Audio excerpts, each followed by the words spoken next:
Hello students. तो देखिए, आज हम अपना केमिस्ट्री की जो क्लास है वो स्टार्ट करने जा रहे हैं, ठीक है ना। तो हम स्टार्ट करेंगे अपने बेसिक्स से, जो कि 9th और 10th में हम पढ़ते हैं, ठीक है ना। हो सकता है बहुत से स्टूडेंट्स की 9th और 10th अच्छी हो, बट हो सकता है किसी वजह से या किसी भी रीज़न की वजह से उतनी प्रॉपर स्ट्रॉन्ग ना बन पाई हो। कोई दिक्कत वाली बात नहीं है। हम 9th और 10th में से उन टॉपिक्स को पढ़ेंगे जो हमारे लिए इम्पोर्टेंट है और 11th और 12th में हमारे काम में आएंगे, ठीक है ना। ऐसा नहीं कि हम पूरी 9th और 10th को दोबारा कंप्लीट रिवाइज करेंगे, ऐसा नहीं होता है, ठीक है ना, क्योंकि उसमें तो टाइम बहुत ज़्यादा जाता है। हम 9th और 10th में से उन टॉपिक्स को उठाएंगे, उन टॉपिक्स को पकड़ेंगे जो हमारे लिए 11th और 12th में आने वाले दिनों में इम्पोर्टेंट है और काम में आएंगे, ठीक है। तो क्या क्या छोटी छोटी डेफिनेशंस वगैरह हैं, छोटे छोटे कॉन्सेप्ट वगैरह हैं, क्या क्या टर्म्स हम काम में लेते हैं, कैसे काम में लेते हैं, उनका क्या यूज़ होता है, ठीक है। उन सब चीज़ों के बारे में हम पढ़ेंगे, ठीक है ना। और आपको भी जब अभी फ्री टाइम मिल रहा है तो अपना 9th और 10th को क्या करना है, कम्प्लीटली क्या कर देना है, एक बार रिवाइज कर लेना है, ठीक है। उससे क्या होगा, आपकी भी प्रैक्टिस हो जाएगी, ठीक है। और जो जो इम्पोर्टेंट चीज़ें उनमें से मैं बताऊंगा आपको छाट के, वो की दोबारा आपसे क्या हो जाएगी, प्रैक्टिस हो जाएगी आपके लिए, ठीक है।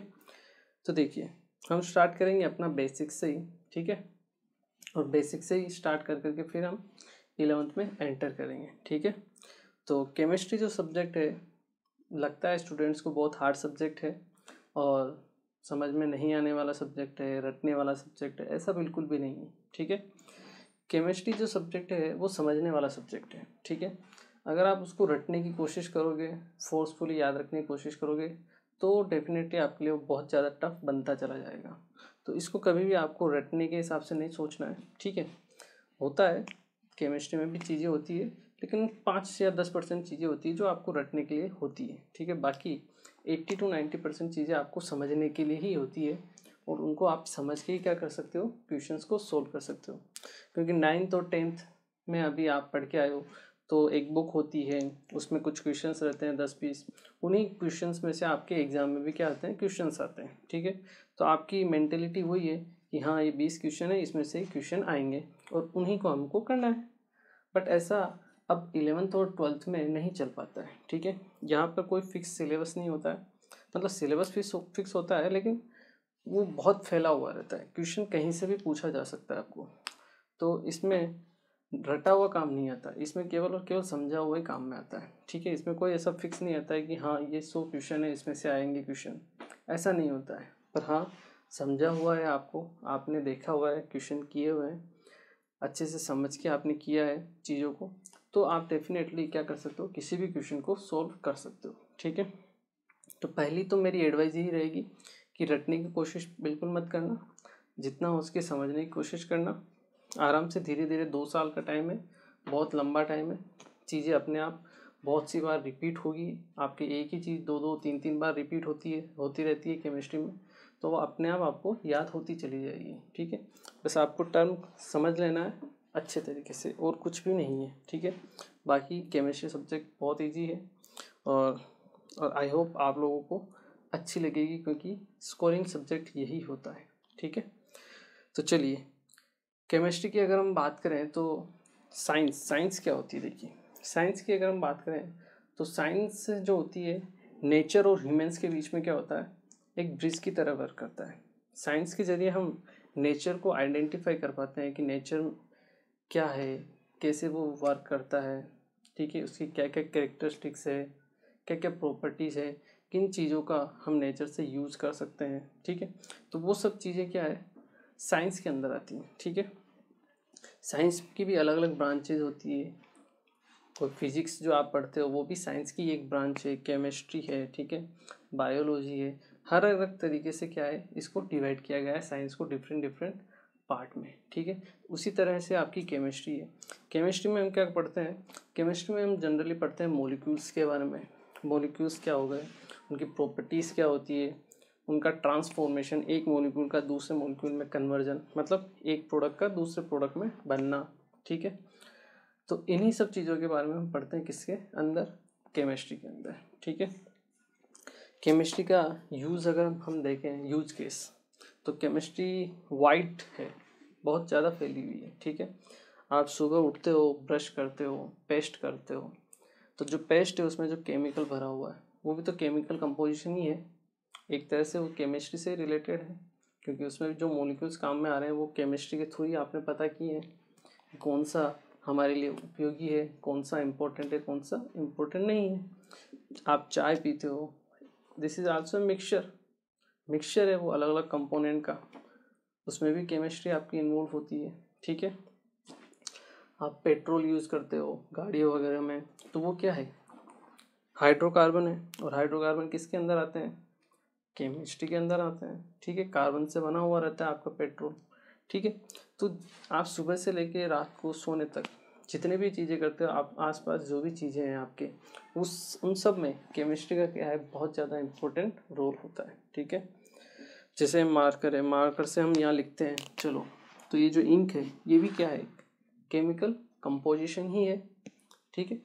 बहुत सारी चीज़ें हैं जिनसे हम क्या है, घिरे हुए, पूरी पूरी केमिस्ट्री से हम घिरे हुए हैं, आप ऐसा समझ लीजिए, ठीक है। मेडिसिन्स वगैरह, फार्मास्यूटिकल इंडस्ट्रीज़ में जितने भी मेडिसिन्स होती है सब में केमिस्ट्री का रोल होता है, जितने भी इंडस्ट्रीज़ वगैरह होती है, ठीक है, बड़ी बड़ी इंडस्ट्रीज़, उनमें आपकी केमिस्ट्री का यूज़ होता है। टेक्सटाइल इंडस्ट्रीज़ हो गई आपकी, पेपर इंडस्ट्रीज़ हो गई, तो जितनी भी इंडस्ट्रीज़ है केमिकल वाली, ठीक है, उन सब में आपके किसका यूज आता है, केमिस्ट्री का यूज आता है। इसके बहुत सारे एडवांटेज भी होते हैं, बहुत सारे डिसएडवांटेज भी होते हैं, ठीक है। अगर हम एडवांटेज की बात करें तो बहुत सारे एडवांटेज है, डिसएडवांटेज भी बहुत सारे हैं। जैसे क्लोरोफ्लोरोकार्बन आपने सुना होगा, ओजोन परत जो है हमारे ऊपर, उसको क्या करता है, वो धीरे धीरे ख़त्म कर रहा है, ठीक है। तो हम उसका क्या है, अल्टरनेट ढूंढने की कोशिश भी करते हैं, अल्टरनेट भी यूज़ करते हैं, ठीक है। तो केमिस्ट्री के एडवांटेज तो होते हैं, साथ ही डिसएडवांटेज भी होते ही हैं, क्लियर है। तो केमिस्ट्री में हम स्टार्ट करेंगे, सबसे पहले मैटर के बारे में बात करेंगे कि मैटर क्या होता है। देखिए, मैटर क्या होता है, मैटर इज एनी सब्सटेंस, एक ऐसा सब्सटेंस मैटर होता है जिसका कुछ ना कुछ मास होता है, या फिर कुछ ना कुछ स्पेस वो क्या करता है, ऑक्यूपाई करता है, उसी हम क्या कहते हैं, मैटर कहते हैं, ठीक है। पूरा जो आपका यूनिवर्स है वो दो ही चीज़ों से मिलके बना होता है, एक होता है मैटर और एक होता है आपका एनर्जी, ठीक है। एक तो क्या होता है मैटर और एक क्या होती है एनर्जी। देखो, ये जो भी हम पढ़ रहे हैं, समझ रहे हैं, इन सबको आपको पढ़ते जाना, समझते जाना है, याद करने की, रटने की बिल्कुल कोशिश मत करना, ठीक है ना, क्योंकि ये धीरे धीरे चल के आप लोगों को समझ में आती चली जाएगी, ठीक है। बस हाँ, टर्म सुना, समझ लिया, बात खत्म, उसको बैठ के लिखना है, रटना है, ऐसी कोशिश कभी भी मत करना, ठीक है ना। अपने आप आपको चीज़ें जब जब रिपीट होती जाएगी, अपने आप आपको रिकॉल होती जाएगी, क्लियर है। सबसे पहले हम बात करेंगे मैटर के बारे में कि मैटर क्या होता है। देखिए, अगर हम बात करें मैटर के बारे में, तो देखिए मैटर,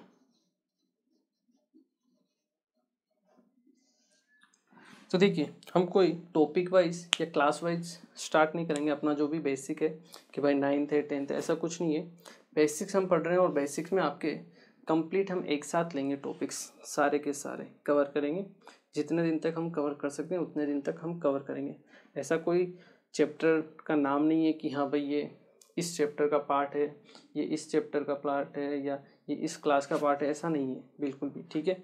आपने 9th पढ़ लिए, 10th पढ़ लिए, ठीक है। अब आप 9th 10th नहीं पढ़ रहे हो, आप बेसिक पढ़ रहे हो, दोनों को मिक्स करके, ठीक है ना। तो आप 11th में आ गए हो, अभी आप 9th 10th मिक्स करके पढ़ रहे हो, तो हम टॉपिक वाइज उनको क्या करेंगे, पढ़ेंगे, ठीक है ना। तो आप ऐसे डिफ्रेंशिएट मत करना कि ये 9th है, ये 10th है, ये इस चैप्टर का, ये उस चैप्टर का।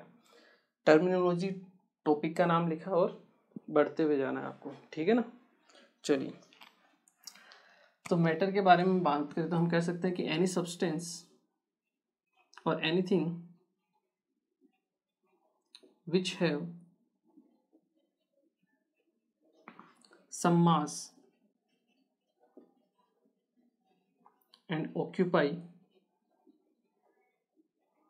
some space is called matter। उसे हम क्या बोलते हैं, आपका मैटर बोलते हैं। कोई भी ऐसी चीज़ जैसे ये, इसका कुछ ना कुछ मास है और इसको मैं कहीं पर रख दूँ तो ये कुछ ना कुछ जगह या स्पेस को क्या करेगा, ऑक्यूपाई करेगा। इसका मतलब ये क्या है, आपका मैटर है। ठीक है, तो anything which have some mass and occupy some space is called matter, उसे हम क्या बोलते हैं, मैटर करते हैं। ठीक है, सबसे पहले हम बात करते हैं मैटर की क्लासिफिकेशन की। ठीक है, क्लासिफिकेशन ऑफ मैटर। आप क्या कीजिए, एक बार इसको वीडियो को पॉज करके इसको एक बार नोट कीजिए।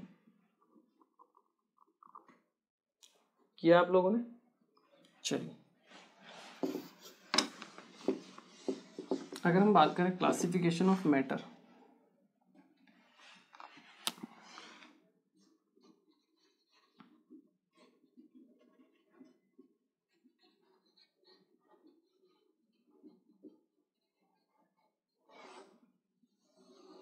मैटर को हम कितने टाइप में क्लासिफाई कर सकते हैं। ठीक है, तो जो मैटर होता है आपका,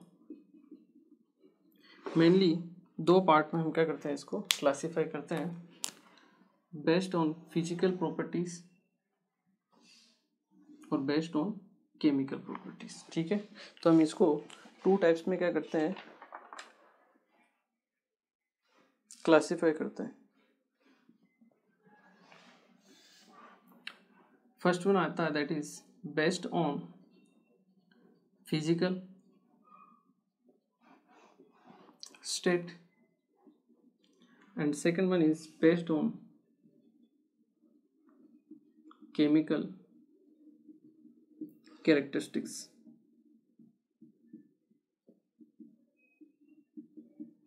ठीक है, तो जो अगर हम बात करें फिजिकल स्टेट के ऊपर, किसकी, मैटर की फिजिकल स्टेट। ठीक है, मैटर के बारे में बात करें तो based on physical state of matter, matter की फिजिकल स्टेट के बारे में बात करें तो इसको हम तीन मेन टाइप में डिवाइड करते हैं। फर्स्ट होता है आपके पास सॉलिड, सेकंड होता है आपके पास लिक्विड और थर्ड होता है आपके पास gas. Solid, liquid and gas. इसके अलावा दो और स्टेट होती है दैट इज प्लाज्मा। ठीक है, और एक होती है आपके पास बोस-आइंस्टाइन। उनको हम नहीं पढ़ते हैं। ठीक है, क्योंकि वो हमारे लिए काम में आने वाली भी नहीं होती है। हमारे जो मेन सब्जेक्ट में है, आपके कोर्स में है, वो तीन ही फिजिकल स्टेट है, सॉलिड, लिक्विड और गैस। ठीक है, तो इन तीनों के बारे में हम क्या करेंगे, बात करेंगे। ठीक है, अगर हम बात करें केमिकल कैरेक्टरिस्टिक्स के बेसिस पर तो इसको हम दो टाइप में क्लासीफाई करते हैं दैट इज प्योर सब्सटेंस और एक होता है आपके पास मिक्सचर। क्लियर है?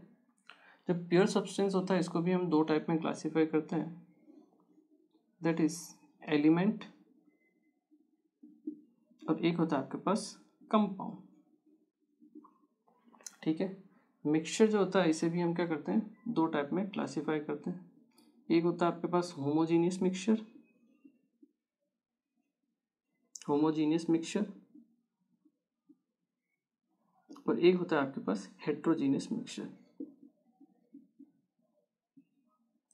हेट्रोजीनियस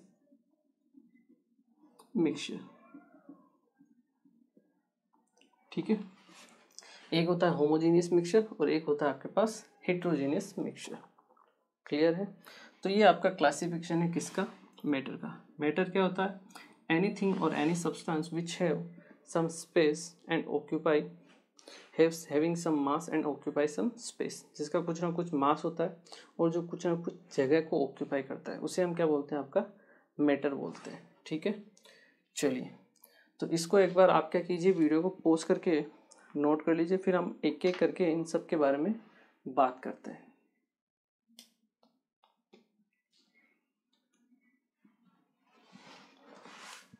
चलिए, आई होप आप लोगों ने नोट कर लिया होगा।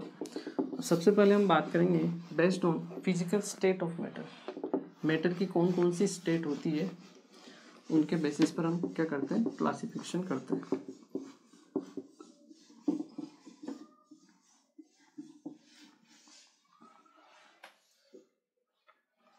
चलिए, तो सबसे पहले हम बात करते हैं फिजिकल स्टेट के बेसिस पर, दैट इज फर्स्ट वन जो आता है आपके पास दैट इज सॉलिड। कि सॉलिड क्या होते हैं।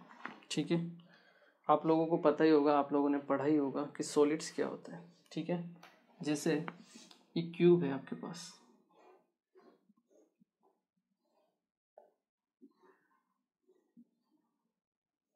अगर मैं क्यूब बनाता हूँ आपके लिए, ये जो क्यूब रखा हुआ है ये क्या है, सॉलिड है, लिक्विड है या गैस है, ये सॉलिड है, ठीक है। तो सॉलिड्स क्या होते हैं, जिनका क्या होता है, एक तो डेफिनेट शेप होता है और डेफिनेट क्या होता है, वॉल्यूम होता है। डेफिनेट मतलब एक फिक्स शेप होता है और फिक्स क्या होता है, वॉल्यूम होता है। जैसे मान लो इसका वॉल्यूम कुछ भी है, क्यूब है, मान लो वॉल्यूम है 10 सेंटीमीटर क्यूब, ठीक है। अब इस क्यूब को मैं उठा के यहाँ रख दूँ तो क्या इसका वॉल्यूम चेंज हो जाएगा, नहीं होगा ना। कहीं पे भी रख दूँ इसका वॉल्यूम चेंज नहीं होगा, ना ही इसका शेप बदलेगा। चाहे मैं इसको यहाँ से उठा के यहाँ रख दूँ, 10 साल बाद भी आके देखूँगा तब भी इसका वॉल्यूम और शेप क्या रहेगा, फिक्स रहेगा, ठीक है। तो इनका पहली चीज़ तो ये कि वॉल्यूम और शेप क्या होते हैं, फिक्स होते हैं।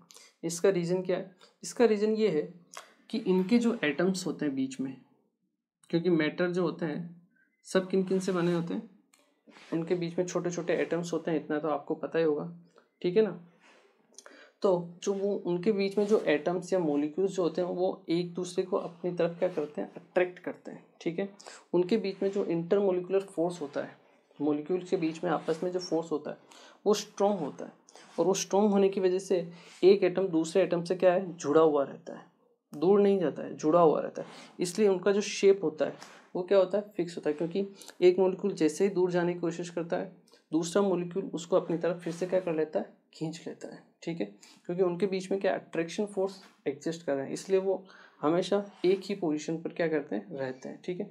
तो इंटरमोलिकुलर फोर्सेस जो होते हैं वो बहुत ज़्यादा होते हैं इनके बीच में, इसलिए इनका साइज और शेप क्या होता है, फिक्स होता है। क्लियर है।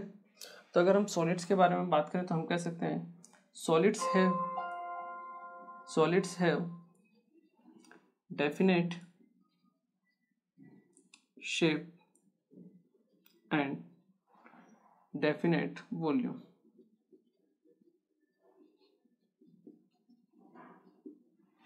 क्लियर है। इनको हम बोलते हैं सॉलिड्स। इसके अलावा आप सॉलिड्स में बात करोगे, the inter molecular forces, the intermolecular forces are very strong in solid। तो सॉलिड्स में आपके इंटरमोलिकुलर फोर्सेस क्या होते हैं, बहुत स्ट्रॉन्ग होते हैं, इसलिए ये एक दूसरे को बांधे हुए रखते हैं, ठीक है। इसलिए ये फैलता नहीं है सॉलिड की, ऐसा नहीं कि फैल गया, फैलता नहीं क्योंकि इनके बीच में इंटरमोलिकुलर फोर्सेस जो होते हैं वो बहुत स्ट्रॉन्ग होते हैं, ठीक है। इनका स्पेसिफिक क्या होता है, शेप होता है, और ये इस अपने शेप को हमेशा रिटेन रखते हैं, ठीक है। तो आप ऐसे भी लिख सकते हो, they retain their specific shape, they retain their specific shape. Clear है। चलो, तो ये तो हुई बात किसकी, सॉलिड्स की। अब हम बात करते हैं आपके लिक्विड्स के बारे में। लिक्विड्स, तो देखिए लिक्विड्स क्या होता है, आप सभी को पता होगा लिक्विड्स क्या होते हैं। ये मान लो हमने एक कंटेनर लिया, उसमें हमने क्या कर दिया, लिक्विड को फिल कर दिया, ये क्या है आपका लिक्विड। क्लियर है। ये तो था आपका सॉलिड, ये है आपका लिक्विड।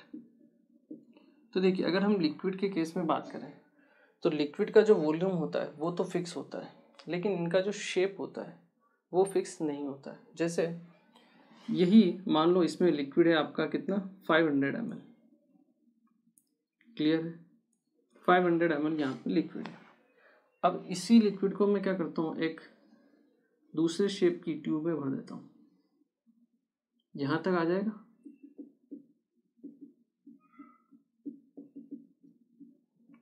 ठीक है। वही लिक्विड है, यहाँ पर भी वॉल्यूम कितना है आपका 500 ml, लेकिन क्या शेप फिक्स है क्या, नहीं। पहले ही क्या था, वाइट था, अभी क्या हो गया, अभी और कम हो गया, शेप चेंज हो चुका है। अगर हम कंटेनर का शेप चेंज करेंगे, मान लो कंटेनर का शेप हमने ऐसा कर दिया, तो ये आपका 500 ml ही रहेगा, लेकिन शेप क्या हो चुका है, चेंज हो चुका है। ये भी क्या है, 500 ml है, लेकिन शेप क्या हो चुका है, चेंज हो चुका है। तो लिक्विड्स जो होते हैं उनका वॉल्यूम क्या होता है, फिक्स होता है, बट उनका शेप क्या होता है, फिक्स नहीं होता है। उनका शेप वही होता है जो जिस बर्तन में या जिस वेसल के अंदर उसको क्या कर देते हैं, पोर कर देते हैं, मतलब रख देते हैं, भर देते हैं। वो जो वेसल है उसी का शेप वो क्या है, एक्वायर कर लेता है। ठीक है, तो इनका शेप फिक्स नहीं होता। अब सॉलिड है, सॉलिड को कहीं पे भी रख दो आप, किसी भी कंटेनर में, जो उसका शेप है हमेशा उसका वही शेप रहेगा। ठीक है, तो अगर हम लिक्विड्स के बारे में बात करें तो हम क्या कह सकते हैं, liquids have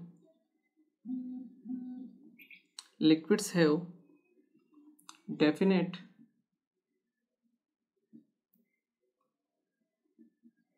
volume but indefinite shape. उनका शेप क्या होता है, फिक्स नहीं होता है। क्लियर है? आई होप ये थोड़ा बहुत आप लोगों को क्लियर हुआ होगा।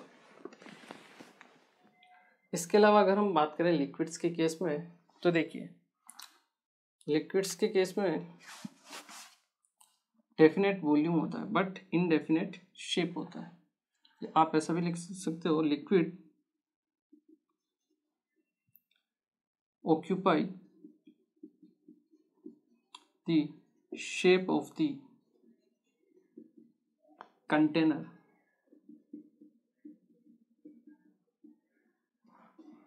in which they are poured,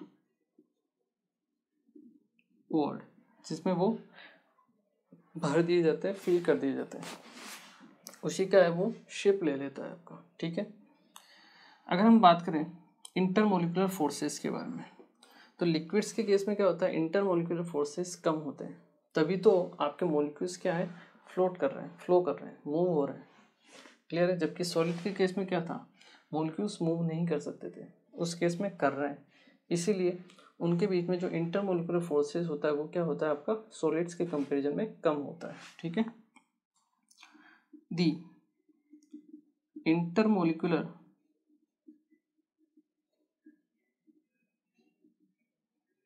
forces are less in comparison to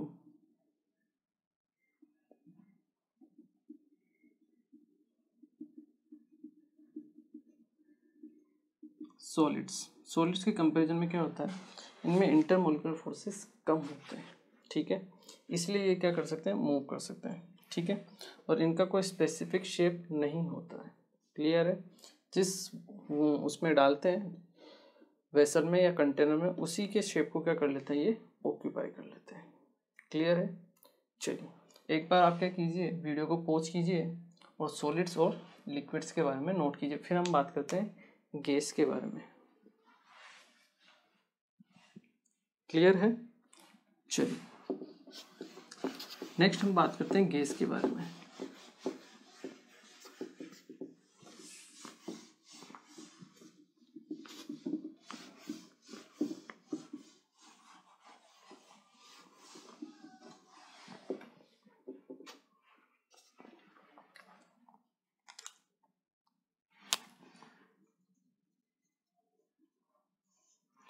देखिए गैस के बारे में अगर हम बात करें तो गैस का क्या, ना तो आपका वॉल्यूम फिक्स होता है, ना ही उसका कोई शेप फिक्स होता है। ठीक है, जैसे हम डीओ लेते हैं, ठीक है, डीओ में क्या निकलती है, आपको गैस ही निकलती है। ठीक है, रूम में हम स्प्रे करते हैं, वो जो गैस होती है आपके पूरे रूम को क्या कर लेती है, उसके स्पेस को एक्वायर कर लेती है। आप रूम के किसी भी कोने में चले जाइए, आपको उसकी स्मेल आ जाएगी। ठीक है, इसके अलावा हो सकता है बाहर भी आ जाए। अब वो रूम छोटा हो या रूम बड़ा हो, उससे कोई फ़र्क नहीं पड़ रहा है।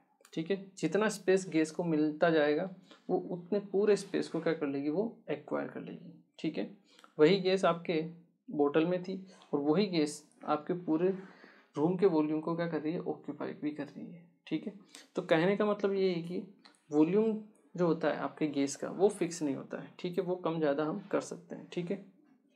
उसको कंप्रेस करके इकट्ठा करके हमने एक बोतल में भर दिया। जैसे हम उसको बाहर निकालेंगे, गैस के मॉलिक्यूल्स बाहर की तरफ फैलेंगे, उनका वॉल्यूम ज़्यादा हो जाएगा, ठीक है। इनका कोई शेप फिक्स नहीं होता है, इनको आप किसी भी कंटेनर में भर दीजिए, फिल कर दीजिए।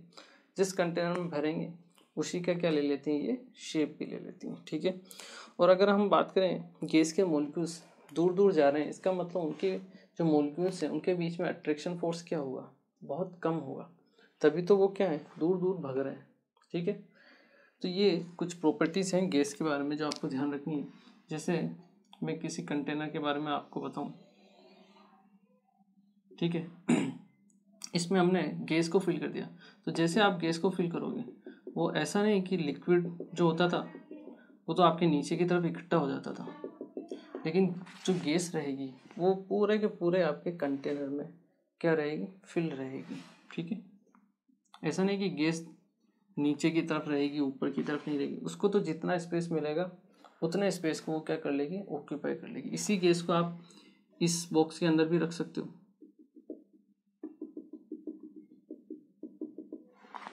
ये भी क्या है आपकी गैस ही है। तो हम गैस का ना तो वॉल्यूम फिक्स होता है ना ही उसका कोई शेप फिक्स होता है, ठीक है।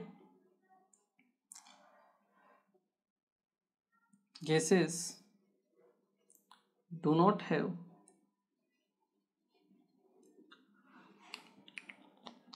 और डायरेक्ट आप लिखिए gases do not have definite shape and definite volume. ना तो उनका कोई शेप फिक्स होता है ना ही उनका वॉल्यूम फिक्स होता है, ठीक है। they occupy the whole space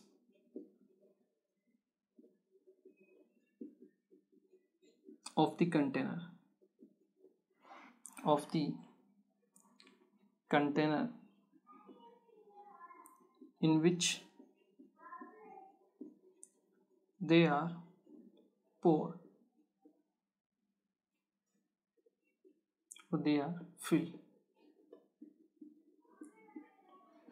clear है, सारे स्पेस को वो ऑक्यूपाई कर लेती हैं। इसके बाद अगर हम बात करें इंटरमोलिकुलर फोर्सेस के बारे में, तो वो क्या होते हैं, बहुत कम होते हैं। दी intermolecular forces between gas molecules